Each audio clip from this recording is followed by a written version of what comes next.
Alors je commence avec cette œuvre, une œuvre mythologique, le Jugement de Paris. Paris, ce jeune homme, va élire parmi toutes les déesses laquelle incarne le mieux la beauté suprême. Et c'est Vénus, la déesse de l'amour, l'heureuse élue de cette compétition. Et vous voyez, ce qui est très intéressant, c'est que Watteau va incarner la déesse de l'amour par son fessier. Le sujet, le centre de la composition, c'est ses fesses voluptueuses, extrêmement bien rendues. Mais ce qui est aussi très intéressant, et là il faut regarder de plus près, c'est que si nous admirons le fessier, et il incarne le visage de l'amour au XVIIIe siècle, tous les protagonistes, eux, regardent, tous leurs regards sont cristallisés par ce qui se passe derrière, une sorte de contre-champ, jusqu'au regard effrayé de la Gorgone. Alors là, je vous présente un peu le chef-d'œuvre de l'exposition qui a fait l'affiche, l'Odalisque brune, signée en 1745 par François Boucher. C'est une des œuvres les plus érotiques du XVIIIe siècle. Pourquoi? Parce qu'en fait, c'est un portrait de fesses. Il n'y a aucun élément narratif qui justifie cette exhibition sexuelle, puisque vous voyez que le fessier se trouve exactement au centre de la composition. La jeune fille nous regarde tout en exhibant son fessier voluptueux, pour lequel l'artiste a énormément travaillé afin de rendre de manière la plus tangible possible son volume, les chairs, la carnation, puisque à nouveau c'est ce fessier qui incarne l'amour et le désir au XVIIIe siècle.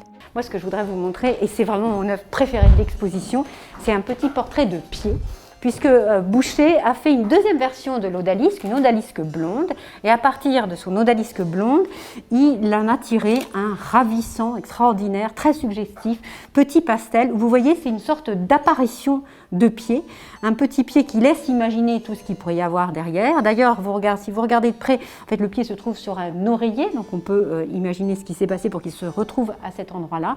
Et ensuite, il y a des détails merveilleux comme l'ombre reportée. Regardez aussi tout le travail, comme pour le fessier, du rendu de la chair, du potelé de la peau, et la mise en scène par le drapé, un drapé chatoyant. Donc on fait appel à tous les sens et on joue sur le suspense, sur l'idée de l'apparition, sur la suggestion. La partie dit tout autant que lorsqu'on voit le tout. Alors ici, on monte dans la progression du désir. Vous avez deux œuvres de Jean-Baptiste Greuze, un dessin à la sanguine préparatoire à une huile sur toile, tout aussi audacieuse puisqu'il célèbre le plaisir féminin. Et comment il le fait? En fait, il va peindre ce qu'il a intitulé à l'époque la volupté, mais ça représente en réalité l'évocation de l'orgasme féminin. Et ce qui est aussi saisissant, c'est que ces deux œuvres dessinées à la sanguine et peintes sont saisies sur le vif à partir d'un modèle, et ce modèle, c'est sa femme. Donc en fait, il va incarner l'allégorie de la volupté en peignant ou dessinant sa femme dans un état d'orgasme. Et tel que les décrivaient les médecins de l'époque, il va représenter une gorge enflée, une bouche entr'ouverte, les yeux révulsés, habités, emportés par le désir, par le plaisir plutôt. Alors je vous présente ici un chef-d'œuvre de Fragonard. Fragonard, c'est l'un des élèves les plus célèbres de Boucher, et une œuvre qui s'intitule La résistance inutile. Qu'est-ce que ça représente? Évidemment, l'assaut d'un homme sur une femme dans un tumulte de drapés, de plis. On est dans une alcôve.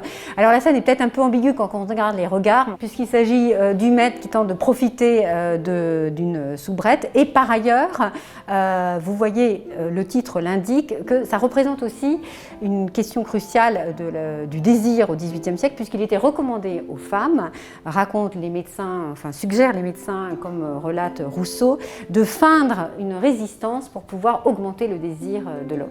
Avec la résistance inutile de Fragonard, il y avait peut-être une ambiguïté. En tous les cas, ici, il n'y a pas de doute. Et l'issue de la résistance inutile, comme de cette scène, qui a l'air anodine au premier abord, ne l'est pas, puisqu'il faut savoir décoder les codes de l'époque. Vous êtes dans une cuisine, un jeune homme est en train de séduire une jeune femme, mais regardez les détails. Vous voyez un œuf qui glisse, un œuf cassé à ses pieds. L'œuf cassé au XVIIIe siècle, ça veut dire la perte de la virginité. Et puis, pour poursuivre l'interprétation de l'œuvre, il faut regarder tous les autres indices. Vous avez ici une nature morte avec des évocations phalliques évidentes, un chou qui évoque la fertilité féminine, la marmite dont l'eau déborde, l'essence déborde, et la conclusion de la scène, c'est le chat qui nous la révèle, puisque vous voyez que lui a déjà assouvi son désir, sa proie a été dévorée. Cette image décrit ou donne la clé de l'histoire, la fin funeste de ce qui arrivera à la jeune fille. Donc, derrière cette scène badine, il y a évocation de violence, peut-être de viol. Ici, je vous présente La Cruche cassée de Greuze, un des plus beaux tableaux de l'exposition, mais aussi les plus tristes, puisque cette quête hédoniste du plaisir, elle aboutit aussi à la violence, au trauma. Il faut savoir décoder les tableaux, comprendre les signes, comme pouvaient le faire hommes et femmes du XVIIIe siècle. Alors, ce qu'il faut comprendre, c'est ce détail-là, puisque vous voyez ici une cruche cassée. Or, la cruche cassée au XVIIIe siècle, ça voulait dire perte de virginité. Et vous voyez ici qu'on est après l'assaut. La jeune fille est admirée, son regard triste, désemparé, elle a les mains nouées sur le bas-ventre, il y a une sorte de champ de bataille avec les plis qui disent violence, qui disent drame, tragédie, des taches rouges de sang. Et puis regardez aussi ce détail où on voit la mèche, une mèche qui vole, qui évidemment évoque la violence. Et nous sommes après sans doute une scène de viol. Je voudrais vous montrer une dernière chose. On est à la fin de l'exposition, c'est en dehors de l'exposition dans les collections permanentes. Une petite surprise, des œuvres encore plus érotiques, voire pornographiques. Alors, je vous emmène avec moi. Vous avez une réunion de plus de soixantaine d'œuvres qui proviennent d'ailleurs d'une collection privée. Certaines œuvres possèdent encore leur rideau, puisqu'il fallait les tirer pour ne pas troubler les sensibilités des plus jeunes.